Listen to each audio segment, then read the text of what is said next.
everyone, it is Teresa, and today I'm showing you two products that you can use to move your alcohol inks around on your substrate. I'm working here on Yupo paper, and then you have your alcohol blending solution and isopropyl alcohol. I'm going to use one of the new colors, Monsoon. All the new colors are nice, intense, bright colors, and I'm also using an alloy foundry. It is a platinum color. So the alcohol blending solution was made for the alcohol ink line, and it also contains resins to bind your alloys. Dropping a bit on my Yupo paper. Now the alcohol ink into the blending solution, and it immediately starts moving through the blending solution.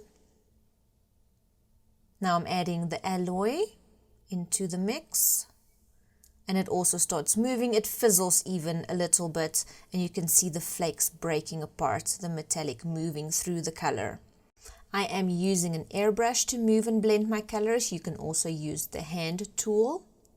You will notice that with the blending solution, everything dries very quickly, and most of the metallic did not have a chance to move through to the edges of all of the color.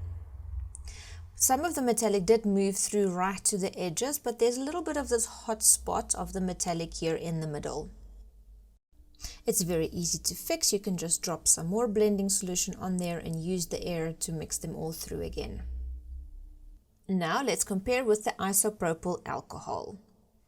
I'm using a pipette to get some of the alcohol out of the bottle and onto my Yupo paper here.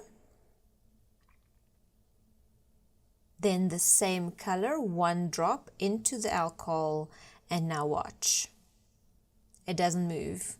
It sort of hovers in one little spot inside the alcohol.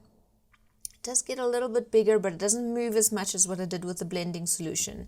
And even now when I add the alloy, it doesn't move. It fizzles a bit, but now when I start blowing the air on it, it moves a lot more, and I was able to move a lot more of the metallic through the color, and you don't have this hot spot, and you have a lot more of the metallic throughout all of the color. Now with the blending solution drying so fast, you can see that you have these thick lines of dark color where they basically just froze as the blending solution dried. And with your alcohol, you have a lot more movement in the colors, and you have a lot more layers of where all the translucent layers are layering over each other, and they definitely have a much better movement of the metallic through the color. That said, you can just keep adding blending solution or alcohol, and you can keep moving them around. I was just doing a comparison from one drop of color. Now I'm going to use both of them together in one blend. So I am starting with alcohol, using the pipette again, and I'm putting quite a few drops of alcohol in the middle. Then I'm going to drop in my color. I'm using the same color again, the Monsoon.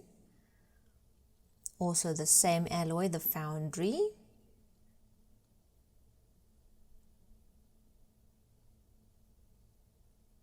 Then I'm going to add blending solution on top of that, and look at the movement we are going to get now. There's so much more movement. The color spreads much further. Your alloy moves amazingly well, and it's the most beautiful blend. You even have some undertones coming through now, lighter areas, darker areas. Beautiful. Definitely a lot more movement, and the alloys spread throughout the color. I would suggest using both of these together, the blending solution and the alcohol. You just get such an amazing blend, and it also depends on the look that you want to go for. Just remember, your alcohol will dilute colors a little bit more. Your blending solution will mix colors a little bit better, so you definitely have to use both of them together to get this type of look where you have a lot of movement and where your alloy spreads throughout the color. Here you can see how the alloy moved right up into the edge of the color. Beautifully blended. I would definitely say that you need both of these depending on the look that you want, but I enjoy working with both of them. There is a little bit of a downside to your alloy and using alcohol. Your alloys need a binder, the resin that is in the blending solution. Here you can see I wiped my finger over the top and there was a lot of the alloy coming off.